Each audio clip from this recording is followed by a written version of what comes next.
Hello guys, welcome to another video in my channel. अभी हम जिस मैच के बारे में बात करने वाले हैं वो है आज का रॉयल लंदन वनडे कप का मैच, जो कि होने जा रहा है हैम्पशायर और एसेक्स के बीच में। तो रॉयल लंदन वनडे कप काफ़ी अच्छा जा रहा है हमारे लिए। आई होप आप भी काफ़ी प्रॉफिट में रहे होंगे। अगर आप टेलीग्राम चैनल पे नहीं हैं तो आप बहुत सारी चीज़ें मिस कर रहे हैं, क्योंकि कल का जो मैच था, कल एक ही मैच था, तो वो मैच की भी हमने डेमो टीम शेयर करी है। बस एक या दो चेंज करने थे और आपका टीम बिल्कुल जीएल के लिए तैयार हो जाता। हमने दो रिस्कियर कैप्टन चॉइसेस दिए थे, उनमें से ब्रेट हटन का भी नाम था, जिन्होंने कल के मैच में 7 विकेट निकाला हुआ था। और बाकी अगर आप सेव भी गए होंगे सेम टीम स्ट्रक्चर के साथ, तब भी आप इजीली विन कर गए होंगे और काफ़ी बढ़िया रिजल्ट गया था हमारे लिए उस मैच में। तो अगर आप टेलीग्राम पे हैं तो अच्छी बात है, अगर आप नहीं हैं तो ये चीज़ें मिस कर रहे हैं। ऐसे मैचेस कभी कभार आ जाते हैं जब कोई मैचेस वीडियो वगैरह नहीं आ पाता है किसी रीज़न की वजह से। तो ठीक है, ओवरऑल भी अगर आप वीडियो देख के भी टीम्स बना रहे हो तो सेकंड लास्ट डे में हमारे लिए बहुत अच्छा गया था जो मैचेस हमने कवर करे थे। तो आई होप चीज़ें आपके लिए काफ़ी सही चल रही होंगी। अभी बात करते हैं इन दोनों टीम्स के बारे में। हैम्पशायर मेरे ख्याल से लास्ट मैच हार चुकी थी ग्लैमरगन से, वो भी ग्लैमरगन को बहुत ही इनकन्सिस्टेंट परफॉर्मेंस कर रही है इस सीज़न में। कभी कभी उनकी बैटिंग बहुत ख़राब हो रही है, कभी हैम्पशायर जैसी बॉलिंग के अगेंस्ट में उन्हें बैटिंग से वो जीत रहे हैं। तो लास्ट मैच वो हारे थे और बॉलिंग उतना कुछ खास उनका कर नहीं पाया था। और यही हो रहा है हैम्पशायर के साथ कि अगर मतलब बॉलिंग उनका साथ नहीं दे तो बैटिंग से हर रोज़ उनके परफॉर्मर्स नहीं आ रहे हैं। निक कविंस थोड़ा बहुत कॉन्सिस्टेंट ज़रूर है। टॉम प्रेस्ट वो एक मैच में क्या धमाका उन्होंने मचाया था, उसके बाद से थोड़ा सा शांति दिख रहे हैं। पोटेंशियल है लेकिन उस हिसाब से परफॉर्मेंस नहीं आ रहा है। और बाकी बैट्समैनों का उतना कुछ नहीं है। कुछ मैचों में मिडिल्टन, कुछ मैचों में एल्बर्ट, लेकिन वो डिपेंडेंसी नहीं दे पा रहे हैं यहाँ पे कोई भी बैट्समैन। ठीक है, बॉलिंग पे स्कॉट क्यूरी के अलावा कंसिस्टेंसी नहीं दिख रही है। कभी कभी एल्बर्ट, कभी कभी एल्बर्ट तो नहीं, टर्नर, कभी कभी टर्नर, कभी कभी कैम्बल, इन्होंने परफॉर्म करके रखा हुआ है, लेकिन कंसिस्टेंसी नहीं देखने को मिल रही। कीथ वार्कर ने पहले मैच में बहुत बढ़िया बॉलिंग कराई थी, उसके बाद इनका भी उतना नहीं दिख रहा है। हालांकि यान हॉलैंड जो पिछले मैच में कमबैक करा था, उन्होंने बीच में कुछ मैचेस खेले नहीं थे, यूएसए नेशनल टीम के होकर खेलने गए थे वो, इसीलिए तो उनका यहाँ पर परफॉर्मेंस बेहतर रहा है, लेकिन बाकी एज ए टीम उनको क्लिक नहीं कर पाए हैं। दूसरी तरफ एसेस की बात अगर हम करें तो एसेस का जैसा रहता है हर फॉर्मेट में कि अपने घर पे वो शेर होते हैं, उसके बाहर थोड़े से भीगी बिल्ली टाइप के बन जाते हैं, तो वही चीज़ हमें लास्ट मैच में भी देखने मिला। बैटिंग उतना बुरा भी मैं नहीं कहूँगा, ठीक ठाक सही था, उतना कुछ वो हाइप करने वाला भी नहीं, लेकिन बॉलिंग कतई काम पे नहीं आई उनकी। और उनका जो स्ट्रेंथ होता है स्पिन, वो भी वहाँ पर कुछ खास काम नहीं कर पाया। हालांकि बेनकनस्टाइन, जिनका जब परसेंटेज 2% भी था, तब भी हमारे लिए इंपॉर्टेंस रखे थे और वहाँ पे उन्होंने 6 विकेट निकाला हुआ था। लास्ट मैच में उन्होंने ही परफॉर्म करा, तो ये था। और बाकी एज ए बॉलिंग यूनिट उतना कुछ इफेक्टिव वो नहीं हो पाए थे और वॉस्टरशायर जैसी टीम को भी वो हरा नहीं पाए। ठीक है, वॉस्टरशायर बहुत स्ट्रॉन्ग टीम नहीं है, लेकिन फिर भी कोई खास फायदा उनका हुआ नहीं। और बैटिंग तो कभी उनकी स्ट्रेंथ थी भी नहीं, जो कि लास्ट मैच में भी हमें देखने नहीं मिली। ठीक है, तो दोनों ही टीमों का कहीं ना कहीं आपको बैटिंग में जो है वीकनेस देखने मिल जाएगा। अभी बात यह है कि हैम्पशायर के पास फिर भी एक्सपीरियंस जो है वो बैटिंग में आपको ज़्यादा देखने मिल जाएगा। एसएस के पास भी एक दो प्लेयर्स हैं जो कंसिस्टेंटली काम कर रहे हैं, जिनमें से रोलफसन और टॉम वेस्ली का तो आपको देख ही रहा होगा, लेकिन बाकी बैटिंग में कंसिस्टेंसी कमी नज़र आ रही है। और बॉलिंग दोनों ही टीमों का बेहतर रहा है, लेकिन ऑब्जर्वेशन ये है और रिकॉर्ड्स ये कहते हैं कि एसएस की बॉलिंग बेस्ट होती है अपने घर पे, उसके बाहर वो थोड़ा सा हल्का तो हो जाते हैं। तो देखते हैं आगे क्या क्या चीज़ें हैं और किस चीज़ों पे हम बात कर सकते हैं। वेदर क्लाउडी रहेगा, लेकिन रेन के चांसेस जनरली नहीं है। आखिरी 5 मैचों की बात करें तो ये दोनों टीमें सेम ग्रुप पे होती हैं, तो रेगुलर टूर्नामेंट के मैचेस जो हैं इनके आपको देखने मिल जाएंगे। तो हेड टू हेड की कुछ चीज़ें तो हमें मिलने वाली है इस फिक्चर में। 4-1 से यहाँ पर आगे चल रही है एसएस की टीम। इस ग्राउंड पे रिकॉर्ड्स की बात करें तो डिसेंट रिकॉर्ड है हैम्पशायर का। सेकंड लास्ट सीजन में एक भी मैच वो नहीं हारे थे, 5 के 5 मैच वो जीते थे, और उस लास्ट सीजन में 2 मैच जीत और 2 मैच हार उनको सहना पड़ा था। अभी आ जाते हैं और देखते हैं, जब ये दोनों टीमें आमने सामने हुई हैं, जितने पुराने मैचेस पे हम जाएंगे हमें नाम कम मिलेंगे, लेकिन मैचेस को समझने की कोशिश करते हैं, है ना। तो ये पहला मैच है साउथम्पटन में, जहाँ पे आज का मैच होने वाला है। हैम्पशायर ने डिसेंट स्कोर बनाया था 310 का। करंट स्कोर में वैसे कोई है नहीं। एसेक्स ने वो रन चेज भी कर लिया था 7 विकेट खो के। लीड करने वाले प्लेयरों में से आपको वेस्ली दिख जाएंगे, जिनका धमाकेदार रिकॉर्ड है इस फिक्चर में, और आपको दिख जाएंगे निक ब्राउन। ठीक है, और मेसन ट्रेन ने 2 विकेट निकाले हुए थे, ऑफकोर्स वो भी नहीं खेल रहे हैं, सिस्टम में हैं ये सारे प्लेयर्स, लेकिन खेल नहीं रहे हैं बहुत। अगला मैच ही चेम्सफर्ड में हुआ। एसेक्स ने यहाँ पर डिसेंट स्कोर बनाया, फिर से आपको वेस्ली लीड करते हुए दिख जाएंगे और एलिस्टर कुक। बाकी बॉलरों में से कोई अवेलेबल नहीं है, और यहाँ पर विंस के कुछ स्कोर से, लेकिन कोई फायदा हुआ नहीं, और फिर से यहाँ पर हैम्पशायर की टीम को हराया एसेक्स की टीम ने। और दोनों ही मैच पर एसेक्स की बैटिंग डिसेंट हुई, भले ही उन्होंने विकेट जरूर गवाए हैं। यहाँ पर भी 7 विकेट, यहाँ पर भी 7 विकेट, लेकिन 300 के पार स्कोर पहुँचाया। और हैम्पशायर ने यहाँ पर बना था 279, यहाँ पर 310, लेकिन मैच उनको यहाँ पर हारना पड़ा। अगला मैच वापस से साउथहैम्पटन में, वापस से एसएस की बैटिंग बेहतर हुई, वापस से यहाँ पर वेस्टली ने परफॉर्म करा ये कुछ बॉलर्स से, लेकिन इस बार हैम्पशायर की बैटिंग और भी बेहतर हुई और वो यहाँ पर मैच को जीत गए। लेकिन एसएस की बैटिंग कंसिस्टेंटली यहाँ पर अच्छी हो रही है और एक नाम तो आपको कॉमन मिल ही रहा है, बाकी भी कोई रहे होंगे जिन्होंने परफॉर्म करा होगा जो कि करंट स्क्वाड में अवेलेबल नहीं है। हैम्पशायर की बैटिंग भी खराब नहीं हुई है, एक दो बार 300 के पार, एक बार 280, लेकिन एसएस से वो पीछे चल रहे थे, यहाँ पर उन्होंने उनको ओवरटेक कर दिया। अगला मैच चेम्सफोर्ड में हुआ, एसेक्स ने इस बार और भी ज़्यादा स्कोर बनाया, फिर से वेस्ली का कुछ स्कोर है। ऑफ कोर्स ये हाईएस्ट स्कोरर नहीं रहे होंगे, कोई और भी रहे होंगे परफॉर्मर, लेकिन बहुत बड़ा स्कोर खड़ा किया था एसेक्स ने। करंट स्क्वाड में बस उसे कोई आपको देखने मिलेंगे नहीं। हैम्पशायर की बैटिंग ये पहली बार इस फिक्चर में खराब हुआ, वेंस के परफॉर्मेंसेस थे लेकिन कोई फायदा हुआ नहीं और एसेक्स ने बहुत बड़े मार्जिन से जीत हासिल करा। और लास्ट मैच जो हुआ था वो हुआ था साउथहैम्पटन में। तो यही बीच में एक मैच जो था जो कि इसी ग्राउंड पे हुआ था, वहाँ पर बैटिंग करके ही साउथहैम्पटन को मतलब हैम्पशायर को जीतना पड़ा, ठीक है। नहीं तो एसएस की बैटिंग कंसिस्टेंटली अच्छी हुई है, एक भी मैच ऐसा नहीं गया जहाँ पर उनका बैटिंग अच्छा नहीं हुआ। और अगर हम लास्ट मैच को भी देखेंगे तो वहाँ पे भी उनकी बैटिंग ऐसी तो चल ही रही थी कि वो 300 के पार पहुँच सकते थे। हैम्पशायर की बैटिंग बुरी नहीं थी, 273 उन्होंने बनाए। एक ही मैच था जहाँ पर 230 आप थोड़ा कम कह सकते हैं, बैटिंग कोलैप्स शायद नहीं लेकिन थोड़ा कम। बाकी ये फिक्सचर रन्स काफ़ी दिखा रहा है हमें, है ना। तो गबिन्स आपको दिख जाते हैं, वेदरली और मैकमैनस, और बाकी बॉलरों में से स्नेटर, निज्जर और जेमी पॉटर भी करंट स्क्वाड में है लेकिन मोस्टली खेलने का मौका शायद इनको नहीं मिले। तो ये चीज़ था और हैम्पशायर ने यहाँ पर ये स्कोर खड़ा किया था जिसमें से सिर्फ गबिन्स बैटिंग से करंट स्क्वाड में अवेलेबल है और स्नेटर, निज्जर और पॉटर यहाँ से। एसएस को थोड़ा लड़खड़ा रहना पड़ा था लेकिन फिर से आपको वेस्ली दिख जाते हैं जिन्होंने परफॉर्म करा।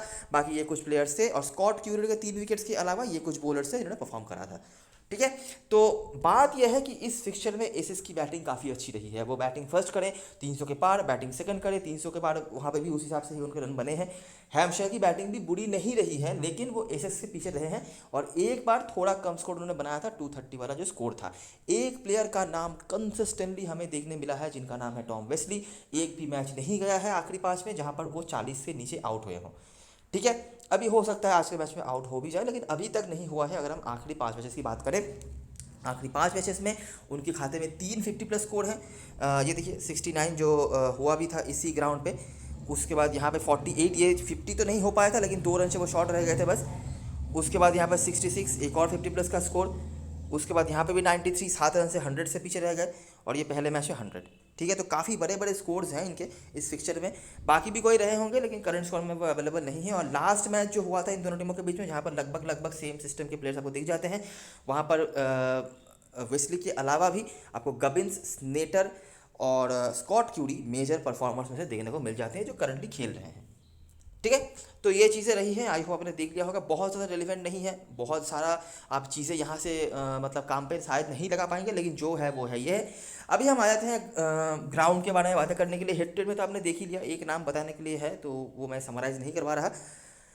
अभी देखते हैं कि ग्राउंड पे मैचेस कैसे होते हैं और हैम्पशायर के लिए क्या चीज़ें रही हैं। पिछले सीजन के जो मैचेस कुछ रहे हैं, इस सीजन में 2 मैचेस उन्होंने खेले हैं, वो सारे मैचेस हम देखते हैं। तो ये पहला मैच था हैम्पशायर बनाम एसेक्स का ही मैच जो आपने ऊपर जो देखा था, वहाँ पर हमने गबिन्स को परफॉर्म करते हुए देखा। स्पिनर्स ने 5 विकेट निकाले हुए थे, मतलब हार्मर, निज्जार, ये स्पिनर्स और वेस्ली का भी मेरे ख्याल से 1 विकेट था। नहीं, हार्मर के 3 थे और निज्जार के 2 थे और पेसर, बाकी पेसर्स विकेट निकाले थे। और एसेक्स ने यहाँ पर चेस कर लिया था जहाँ पर स्कॉट क्यूरी मेजर बॉलर थे, बाकी ये कुछ बॉलर थे जिन्होंने एक एक करके विकेट निकाला। अगला मैच हैम्पशायर ने और भी अच्छी बैटिंग करी, 328, फिर से गबिन्स हमें दिख रहे हैं, प्रेस्ट करंट स्क्वाड में अवेलेबल है। स्पिनर्स ने यहाँ पे भी ज़्यादा विकेट निकाले थे, कोई तो होंगे ससेक्स के जो स्पिनर्स थे। गबिन्स की यहाँ पर बॉलिंग भी काम पे आ गई थी, गबिन्स बॉलिंग भी करा रहे हैं जैसे कि हम नोटिस कर सकते हैं। बाकी ऑर्गन तो स्पिनर्स ने यहाँ पर 6 विकेट निकाले हुए थे, ऊपर स्पिनर ने 4 विकेट निकाला, वहाँ पे भी एसेस की तरफ से स्पिनर ने 5 विकेट निकाला हुआ था। तो स्पिनर्स का तो रोल बराबर आ रहा है जैसे कि आप देख सकते हैं। और ससेक्स के यहाँ पर 230 पर निपटा दिया। ससेक्स की टीम लास्ट सीजन में बहुत ही ख़राब थी, जैसे मैंने बताया भी हुआ था आपको पहले। उसके बाद लैंकाशायर के अगेंस्ट में यहाँ पे इस सीज़न में भी एक बार मैच हो चुका है और लास्ट सीज़न में भी एक बार मैच हुआ था हैम्पशायर का, और दोनों ही बार यहाँ पर लैंकाशायर ने उनको दबोचा था, ठीक है। और अगर आप नोटिस करेंगे दोनों मैचेस में तो आपको एक बॉलर बहुत ज़्यादा डोमिनेट करते हुए दिख जाएंगे जिनका नाम है टॉम बेली। उन्होंने यहाँ पे भी 3 विकेट निकाला हुआ था, ठीक है। बाकी भी पेसर से जिन्होंने विकेट्स निकाले, और इस सीजन का जो एक मैच हुआ है वो भी मैं आपको आगे डिस्कस करूंगा, वहाँ पे भी उन्होंने 3 विकेट निकाला हुआ था। तो जो चीज़ हमें देखने मिल रही है कि जो बॉलर्स मतलब स्विंग के ऊपर डिपेंड कर रहे हैं ना, उनको यहाँ पे काफ़ी फ़ायदा हो रहा है। अगर आप ज़्यादा पेस से बॉलिंग कराने जाएंगे तो शायद आपको फ़ायदा नहीं मिले, और ऐसे बॉलर्स हमें हैम्पशायर की तरफ से भी देखने मिलते हैं, एसएस की तरफ से भी देखने मिलते हैं। लेकिन अगर आप स्विंग के ऊपर डिपेंड कर रहे हैं तो आपको यहाँ पर फ़ायदा मिल सकता है, जो टॉम बेली ने दोनों बार करके दिखाया हुआ है। डैनी लैम ने भी विकेट्स निकाले हुए हैं, लेकिन टॉम बेली मैं स्पेसिफिकली नाम बताना चाहूँगा क्योंकि फिगर्स बहुत ही बढ़िया नजर आए थे दोनों ही मैचेस में, मतलब ये वाला मैच और इस सीजन में जो एक मैच हुआ है वहाँ पे भी। लेकिन गबिन्स यहाँ पर थोड़े रन उनके थे, और बाकी बहुत ही ईजिली लैंकाशायर ने चेस कर लिया, जहाँ पर टर्नर और फुलर के विकेट्स आपको दिख जाएंगे। और पिछले सीजन का लास्ट मैच जो था, यहाँ पर फिर से 176 पर निपटा दिया हैम्पशायर ने, यहाँ पर टर्नर फिर से आपको दिख रहे हैं, और बाकी फुलर, हॉलैंड, एबॉट, और हैम्पशायर ने चेस कर लिया। फिर से गबिन्स के स्कोर आपको दिख जाते हैं। तो पिछले सीजन के चारों ही मैचेस में जो इस ग्राउंड पे हुए हैं, गबिन्स ने बैटिंग से परफॉर्म करा, एक में बॉलिंग से ही परफॉर्म करा, वेदरली के 30 रन भी थे, और स्पिनर का यहाँ पर भी कुछ ना कुछ विकेट्स है। इस सीजन के अगर हम दो मैचेस की बात करें तो पहला मैच हुआ था हैम्पशायर बनाम वुस्टरशायर, ठीक है। तो हैम्पशायर ने बना 236, बहुत बड़ा टोटल नहीं था, कतई नहीं था। ब्राउन जो इस सीजन में नए जुड़े हैं ससेक्स की टीम से, मिडिल्टन और क्यूडी ने रन बनाए, पेसर्स के साथ स्पिनर से कुछ कुछ विकेट, और वुस्टरशायर ने यहाँ पर वो चेस नहीं कर पाए। क्यूडी के अलावा यान हॉलैंड, टर्नर, बार बार इनका नाम आ रहा है, और ऑर्गन के भी यहाँ पर 2 विकेट्स थे जो कि स्पिनर हैं। स्कॉट क्यूडी आपने नोटिस करी कि यहाँ पर वो इफेक्टिव हो रहे हैं, वो भी ऐसे बॉलर हैं जो स्विंग के ऊपर डिपेंड करते हैं। यान हॉलैंड भी ऐसे बॉलर हैं जो स्विंग के ऊपर डिपेंड करते हैं, इनके पास पेस नहीं है ज़्यादा। टर्नर काफ़ी इफेक्टिव हो रहे हैं, लगभग इनके नाम आपको दिख जाते हैं चाहे किसी भी इनिंग से बॉलिंग कराएं। और लास्ट मैच जो हुआ था दोनों टीमों के बीच में, इस ग्राउंड दोनों टीमों के बीच में नहीं, लास्ट मैच जो इस ग्राउंड पे हुआ था वहाँ पे लैंकाशायर को 183 पर निपटा दिया, जिस मैच की बात ऊपर कर रहा था। यहाँ पे भी आपको टर्नर दिख जाते हैं, क्यूडी दिख जाते हैं, और कैम्पबेल ने यहाँ पर 2 विकेट्स निकाले थे। तो टर्नर बहुत ही इफेक्टिव एक नाम के तौर पे सामने आ रहे हैं इस ग्राउंड पे। नोटिस करो यहाँ पे 5 विकेट, बॉलिंग सेकंड पे 2 विकेट, उसके बाद यहाँ पे भी पहली बॉलिंग कराई तो 3 विकेट, उसके बाद यहाँ पे भी 1 विकेट, ठीक है। यहाँ पे भी 1 विकेट उनके खाते में था। सेकंड इनिंग्स में थोड़े से कम है, लेकिन विकेट्स वो कंसिस्टेंटली लिए जा रहे हैं। और पहले इनिंग्स पे अगर आप नोटिस करेंगे तो देखो 5 विकेट यहाँ पे, 3 विकेट यहाँ पे, बस ये दोनों ही बार मेरे ख्याल से उन्होंने बॉलिंग फर्स्ट कराई हुई थी, तो दोनों ही बार उन्होंने 8 विकेट निकाल के रखे हुए हैं। तो टर्नर बहुत ही इफेक्टिव एक नाम के तौर पे सामने आ रहा है, थोड़ा लोग उनको की तरफ कम जा रहे होंगे।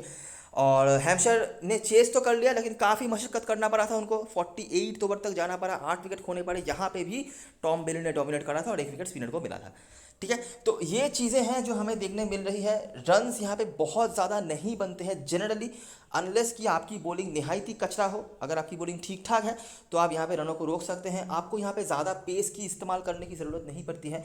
अगर आपके पास इफेक्टिव स्विंग है तो आप यहाँ पे काफ़ी इफेक्टिव हो सकते हैं। बाकी स्पिनर्स का यहाँ पे रोल है, और इसीलिए मुझे लगता है कि फेलिक्स ऑर्गन जैसे प्लेयर को आज के मैच में मौका मिलना चाहिए। फेलिक्स ऑर्गन इफेक्टिव रहे थे, स्पेशली दूसरे इनिंग्स में इनकी बॉलिंग काम पे आई है, तो बॉलिंग के लिए ही सही, बाकी बैटिंग भी थोड़ी बहुत कर ले सकते हैं, तो उनको मौका मिल सकता है।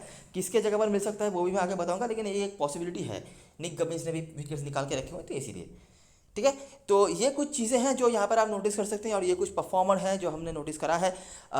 कुछ नाम तो ऑफकोर्स आपके दिमाग में आ गए होंगे जिनको आपने प्रायोरिटी दे रखी होगी। आगे बढ़ते हैं और देखते हैं क्या क्या चीज़ें हैं।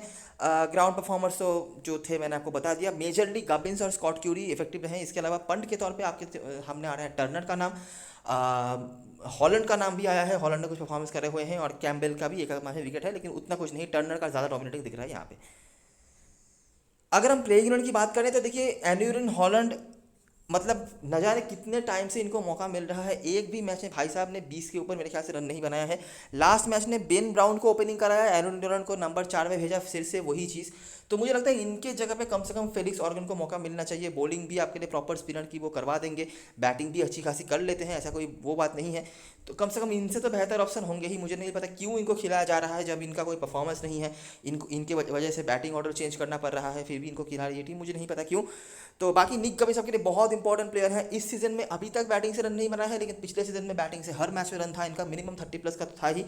प्रेस्ट की बॉलिंग काम पे आ सकती है अगर स्पेशली ऑर्गन नहीं खेलते हैं तो, लेकिन अभी तो टीम इनको रेगुलरली बॉलिंग नहीं दे रही है, और बैटिंग से थोड़ा सा इनकन्सिस्टेंट चल रहे हैं। बैटिंग फर्स्ट में आप देख सकते हैं। बाकी मिडिल्टन, एल्बर्ट बीच बीच से कभी कभार रन है, लेकिन मुझे लगता नहीं कि आप स्मॉल लीग में ले पाएंगे, जैसे कि आप शायद नहीं ले पाएंगे बेन ब्राउन को भी।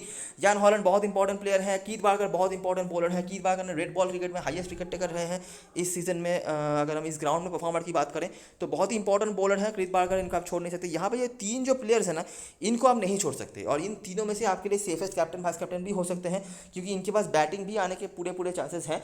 और अगर यहाँ पे मैं बात करूँ तो टर्नर मेरे लिए ज़्यादा इंपॉर्टेंट है, ठीक है। तो यहाँ से 4 प्लेयर्स यहाँ पर हो गए, और वहाँ से गबिन्स को लेके 5, और प्रेस्ट अगर आप देखना चाहते हो तो 6ठे प्लेयर आपके लिए यहाँ पर हो गए। अगर ऑर्गन खेलते हैं और वो दूसरे से बॉलिंग करते हैं तो वो हमारे लिए 7वें प्लेयर के ऑप्शन बन जाएंगे। ठीक है, सिंपल सी बात है। आ जाते हैं एसएस की तरफ से। तो देखिए एसएस की बैटिंग कंसिस्टेंट नहीं हो रही है। राइमल सीज़न के शुरुआत से बहुत अच्छे फॉर्म पर थे, लेकिन धीरे धीरे उनका भी उतना कुछ नहीं चल रहा। कभी रन आउट हो रहे हैं, कभी स्टार्ट लेके विकेट गंवा रहे हैं।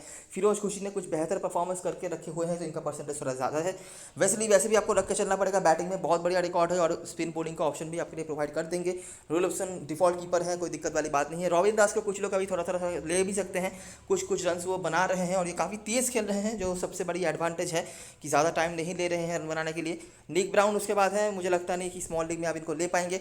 उसके बाद रिचर्ड्स हैं। रिचर्ड्स अगर बैटिंग सेकंड कर रहे हैं तो आप देख सकते हैं खास कुछ मुझे दिख नहीं रहा है इनकी बॉलिंग में, लेकिन अंडर प्रेशर बैटिंग अच्छा कर लेते हैं, तो यही है। बाकी बॉलिंग अगर और सुधार ले तो आगे आने वाले समय में काफ़ी इंपॉर्टेंट एसेट बन सकते हैं। बेन किंगस्टन मेरे हिसाब से मस्ट हैव होने चाहिए आपके लिए। लेग स्पिनर है और लेग स्पिनर यहाँ पर हमेशा इफेक्टिव होते हैं। मेसन ट्रेन जो यहाँ पे एक लेग स्पिनर रह चुके हैं इस ग्राउंड पे, सेकंड हाईएस्ट विकेट टेकर रह चुके हैं अगर हम लिमिटेड ओवर क्रिकेट की बात करें तो। उसके बाद स्नेटर है, टूल है, निज्जार है। स्नेटर बैटिंग कर सकते हैं क्योंकि तो आप छोड़ना नहीं चाहोगे और वैसे भी ठीक ही परफॉर्मेंस है इनका। और उसके बाद रे टूल और निज्जार में से आप किसी एक को ले सकते हो जो भी दूसरी इनिंग्स में बॉलिंग करा रहे हैं। तो अगर मैं इंडिविजुअल प्लेयर्स की बात करूँ जो मुझे इंडिविजुअल परफॉर्म करते हुए दिख रहे हैं, वैसे प्लेयर्स मुझे इस तरफ से कम दिख रहे हैं। ठीक है, फिर भी मैं वेस्ली, रूलफसन, वेंकिंस्टाइन, इन तीनों और स्नेटर, इन चारों को लेने का सजेशन दूंगा। बाकी आप यहाँ पे परसेंटेज और यार सेफ रहने के लिए अगर देखना चाहते हो तो खुशी आप ऐड कर सकते हो, और यहाँ पे टूल या निज्जार में से किसी एक को आप ऐड कर सकते हो। ये आप चीज़ें देख सकते हो। ठीक है, बेस पे पॉटर होंगे कहीं ना कहीं। मुझे ऐसा लग रहा है कि पॉटर अगर यहाँ पे खेलते हैं तो उनके लिए इफेक्टिव हो सकता है, क्योंकि वो भी एक ऐसे बॉलर है जो स्विंग के ऊपर काफ़ी डिपेंड करते हैं और उनकी बॉलिंग यहाँ पे काम पे आ सकती है। तो अगर वो खेलते हैं तो एक बार के लिए आप देख सकते हैं इनकी तरफ। कैप्टन मसलन चॉइस की बात करें तो गबिन्स, हॉलैंड के आसपास लोग जा सकते हैं। गबिन्स ने लास्ट मैच में काफ़ी अच्छी बल्लेबाजी करके रखी हुई है, बॉलिंग भी कभी कभार कर रहे हैं। उसके बाद बारकर और क्यूरी। बारकर को लोग मुझे लगता है कैप्टन मसलन फ्री बना सकते हैं, लेकिन क्यूरी को शायद नहीं बना। टीम में सबके होंगे डेफिनेटली। और उसके बाद प्रेस्ट और टर्नर जो आपके लिए पंट्स बन सकते हैं। प्रेस्ट पंट नहीं, प्रेस्ट को वैसे भी शायद लोग टीम में ले लें, इतनी जल्दी परसेंटेज इतना कम नहीं होगा। और इसी तरह से वेस्ली और रॉयल ऑप्शन यही कंसिस्टेंट परफॉर्मर्स हैं। वेस्ली हालांकि लास्ट में कुछ कर नहीं पाए थे, लेकिन फिर भी इनकी तरफ कैप्टनसी तो बनेगी ही। उसके बाद स्नेटर और खुशी। रिस्क लेना है तो निज्जार, बेन किंगस्टन और राइमल बैटिंग से आपके लिए ऑप्शन है।